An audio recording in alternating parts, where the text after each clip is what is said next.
Chelsea are going all out for Xabi Alonso, while Spurs' Premier League survival still hangs in the balance. Neymar's in, but Estevao's World Cup dream is over.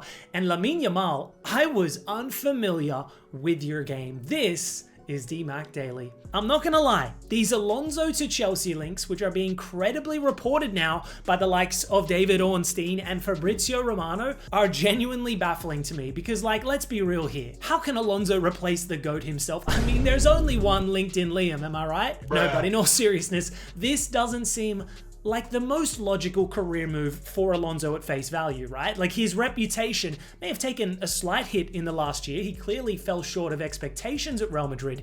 Yet with every week and civil war that erupts at that uniquely toxic institution, I think Alonso is being vindicated rapidly. Right man, wrong club. I still firmly believe his pedigree as a world-class manager remains thoroughly intact, which is why I am stunned at the reporting that suggests Alonso himself is open to the possibility of joining Chelsea, because for starters, Alonso has no connection to this club whatsoever. In fact, as a former beloved Red, I'm sure he's acutely aware of how Rafa Benitez was then received by Liverpool fans following his decision to join rival club Chelsea. From a purely footballing perspective, Chelsea themselves are in a visible state of decline too. Not qualifying for the UCL will be financially devastating for the club, and their ownership has proven time and again that they are incredibly incompetent. Long story short, Chelsea don't scream ideal destination for Alonso, especially considering he isn't someone to typically rush into a new job. Remember, in the past, he turned down Borussia Mönchengladbach to remain at Real Sociedad B, and then years later, following his unbelievable success at Leverkusen, he put himself out of the running for both the vacant Liverpool and Bayern Munich job, two clubs that he had a very close connection to previously. With all that being said, I can somewhat understand why Alonso may be intrigued by the Chelsea project. This is a manager who worked wonders with various young players at Leverkusen previously, the likes of Wirtz, Frimpong, Boniface, Kusunu, Nkapie, Stanisic. Chelsea are very much a young team. They have a lot of egos for sure, but certainly not to the degree of Real Madrid. I don't think there's a Vinny Jr. equivalent character at this club. In terms of playing style as well, it seems like an appropriate fit on paper. If he is given a larger say in the recruitment process, perhaps, maybe he would be more inclined to commit. You know, Chelsea are down bad right now, but I think people forget that there's still a lot of quality within this cohort of players. João Pedro, Palmer, Estevao, Kenda, Caicedo, Enzo, James, Colwill, Achiampong, Hato, Penders, all under 25, all with room for growth. There are evident flaws within this team. Believe me, I know this well. But Alonso has worked with a lot less talent at his disposal previously and seen overwhelming success. Granted, nothing has been confirmed at this stage. As far as reporting suggests, there haven't actually been any formal talks with the vacant manager either. It is important to note that there are several other managers that could also be considered for the role too. Andoni Iraola has had tremendous success with Bournemouth. They play an ambitious brand of football, and the Spaniard has been able to get the very best out of his young players. There's also Felipe Luis, a former Blue, who's arguably South America's most exciting young manager. He's keen on a European venture and has held talks with Blueco in the past. Crystal Palace's Oli Glasner could be considered, as well as Fulham's Marco Silva. The other high-profile name being linked is Cesc Fabregas, although the rising managerial prospect of Como appears to be in no rush to move elsewhere. So a lot of options on the table. For me personally, as a Chelsea fan, I'd be thrilled with Alonso. That is a ridiculous upgrade to Rafinha, but I'm hesitant to believe this is going to happen. Staying in English football news, and a massive result overnight in the Premier League. 17th place Spurs were unable to go 4 points clear of the drop, having been held at home to Leeds United in a 1-1 draw. Mathys Tel's stunning strike had the home fans in dreamland, but the Frenchman would go from hero to zero shortly after, following an unconventional clearance attempt in his own box, striking Ethan Ampadu in the process to give away a penalty. Calvert-Lewin made no mistake from the spot, and it could have been worse late on for Spurs, but thankfully Antonin Kinski pulled off a spectacular save to avoid defeat. Side note, what an incredible redemption story he's had of late, from that UCL nightmare in Madrid to stepping up in recent weeks in Vicario's absence. Credit to the young keeper. He could be the reason they stay up at the season's end. But the fear of relegation is still very much alive and well for Spurs. Their remaining 2 games are going to be rather difficult fixtures, arguably more so than West Ham's run-in. Speaking of London clubs, and Millwall's Premier League dream is officially over over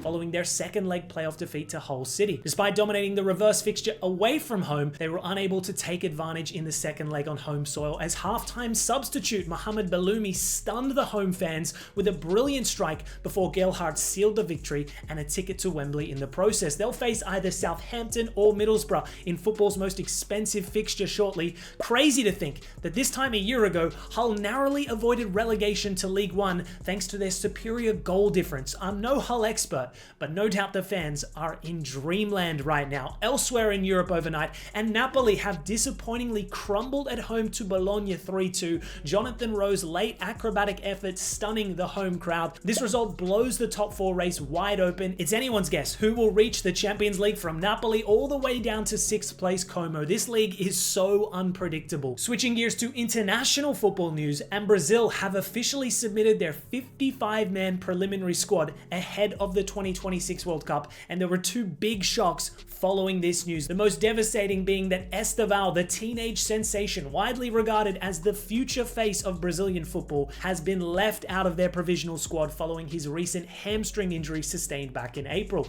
Estevao had actually flown back to Brazil with the hopes of rapidly recovering just in time for football's biggest prize, but sadly that will no longer be the case. A massive shame for the youngster. This is one of the most talented U20 players in the entire world, one that is already established as an influential first-team figure for the Seleção. However, it's not all bad news because there was one particular high-profile inclusion in the prelim squad, none other than their all-time top scorer Neymar. For much of the past year, it's appeared increasingly likely that the 34-year-old's international career was essentially over. Even after returning to Santos, questions have persisted around his fitness, his mentality, and whether Ancelotti viewed him as physically capable of contributing at another World Cup. But following a decent spell of form for Santos, both at the back end of 2025 and now at the start of 2026, he has been included in the prelim squad. Perhaps Estevao's absence opens the door for Neymar. However, it is worth noting that the final squad will consist of 26 players, so more than half of this initial squad will be cut in the next few weeks. Realistically, I'm still very skeptical about his inclusion. March's squad only had 5 midfielders and 9 attacking players. I assume Paqueta will be added in the final squad. Whether they drop a forward or replace a midfielder is anyone's guess, but looking at the options in attack specifically, and I think it's going to be very difficult for Neymar to get in ahead of the other options. Vini Jr., Rafinha, Cunha, Joao Pedro, Igor Thiago for me are all guaranteed. Ancelotti seems to be a big fan of Martinelli too, so that's 6. Endrick I think will sneak in with Ryan, the other wonder kid bolter. Maybe Neymar dethrones Luis Enrique, but there's also the likes of Anthony, Pedro, Igor Jesus, Cal Jorge, or Richarlison to choose from. Look, I love the idea of Neymar coming in for one last dance, but if I were a betting man, I don't think Ancelotti picks him, but only time will tell. Moving to Spanish football news, and Lamine Yamal has become the latest high-profile footballer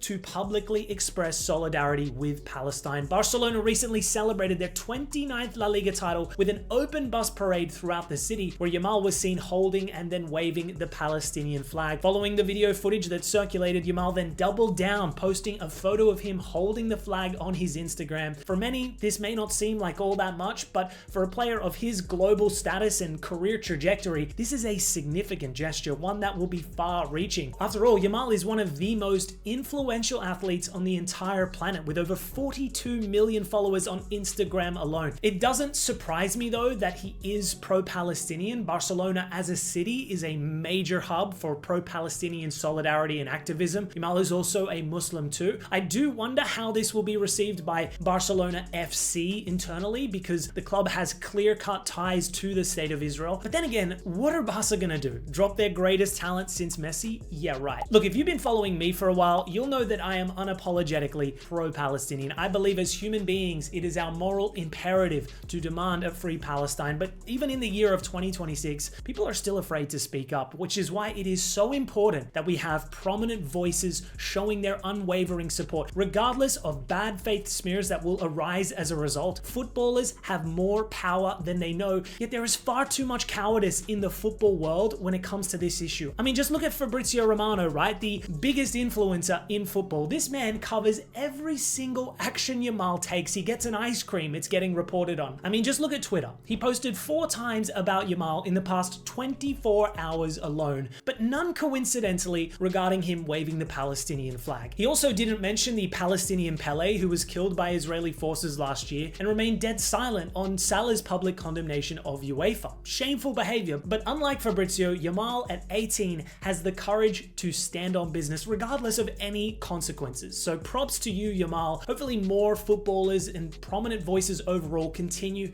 to use their platforms for good. And now for some quickfire news to close out today's episode. And James Rodriguez has officially departed MLS club Minnesota United just 3 months after joining in order to link up with the Colombian national team. He only made 5 appearances and delivered 2 assists in that 3-month spell. Apparently a contract remains on the table post World Cup till December, but it remains to be seen if the Colombian will recommit. Meanwhile, Ousmane Dembele has been awarded Player of the Season in Ligue 1 for the 2nd straight year. An absurd decision considering my guy only started 9 league games all season, having played less than 1,000 minutes in total. Ligue 1's credibility is in the gutter right now. The same thing can't be said for Michael Olise, however, picking up the best French player abroad. I simply cannot wait to see this lad at the World Cup. And to close out today's episode with a remarkable achievement, and Danish club AGF have officially been crowned champions of Denmark for the first time in 40 years. Full transparency, I know very little about this club, and I'm not even going to attempt to pronounce the team's full name, but congratulations nonetheless. They beat their bitter rivals in their own stadium to win the league. There were incredible scenes throughout the city of Aarhus too. How good is the beautiful game? Anyways, guys, that's all for today's DMAC Daily. Thanks for tuning in as always, and I'll see you next time.